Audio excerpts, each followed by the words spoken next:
बच्चों परमात्मा के पाने के लिए, उस सुख को प्राप्त करने के लिए कितने कितने कष्ट झेले हैं महापुरुषों ने।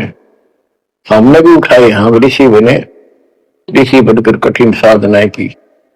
जैसा लोकवेद दंत कथाएं सुना करते थे, उसके आधार पर सिद्धियां आ गई, सिद्धियां दिखाकर फिर प्रसिद्धि होगी। उस प्रसिद्धि के ऊपर हम प्रसिद्ध हो गए और खूब महर्षि प्रसिद्ध हो गए। अब पता चला वो प्रसिद्धि कैसी थी। जैसे आपको राबिया का प्रमाण बताया, 4 साल की ठीक साधना से ऐसे ऐसे चमत्कार भी हो गए। मक्का उठ कर आ गया, लेकिन भविष्य जीव होगा इसका। सिर भी काट दिया, इतनी प्रेरित थी भगवान के प्रति, लेकिन नथिंग, कुछ नहीं हुआ।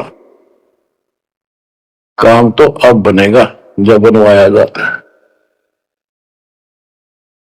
जीवन की सफलता उसी की है जो परमात्मा का भजन करते हैं, अन्यथा इसका कोई यूज नहीं।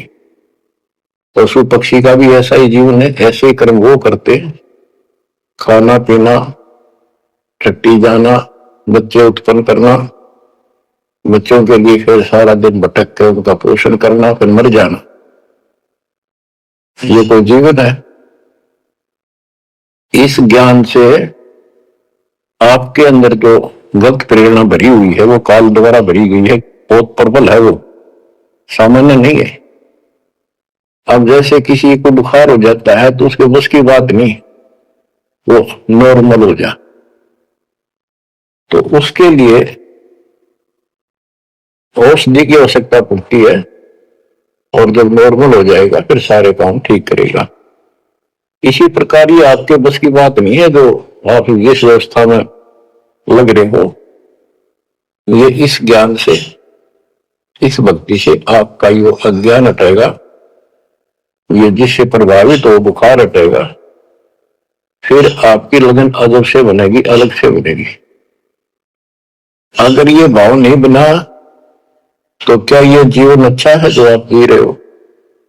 कोटि जन्म तन भर में तो ये कुछ नहीं हाथ लगा रही। कुकर कुत्ता, सुकर सुअर, खर गधा, कौवा बुगला, बता, इन प्राणियों के शरीरों में असंख्यों बार कष्ट उठा लिया अपने को, असंख्यों बार, एक बार नहीं। तो क्या इस प्रोसीजर को जारी रखोगे? मेरी आत्मा तो मान नहीं रही कि आप इसको स्वीकार कर दोगे। और अब भी आपकी आंखें नहीं खुलेंगी और आपकी प्रेरणा नहीं बनेगी, तो फिर इंसान नहीं, पत्थर हो तुम, पत्थर।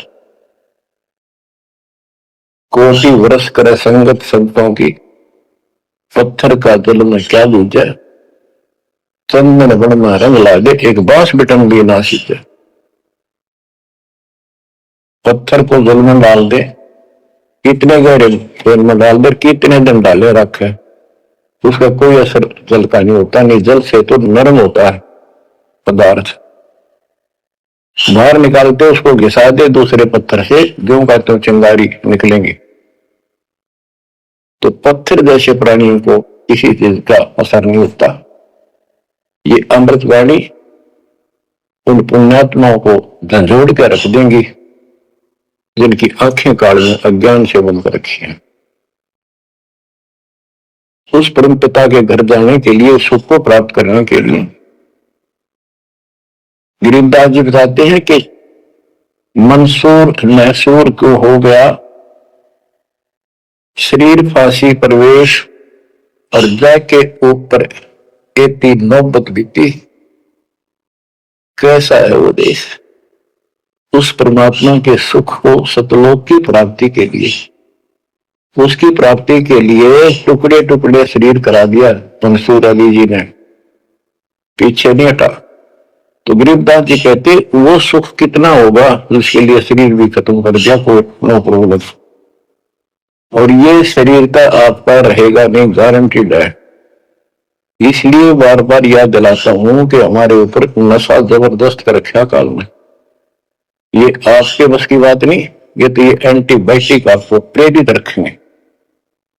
आप भक्ति भी करोगे, बुराइयों से बचोगे और अपने घर जाने की प्रबल इच्छा बनेगी। जहां आशा ता बासा हुई, मन कर वचन सुमरियो सोई।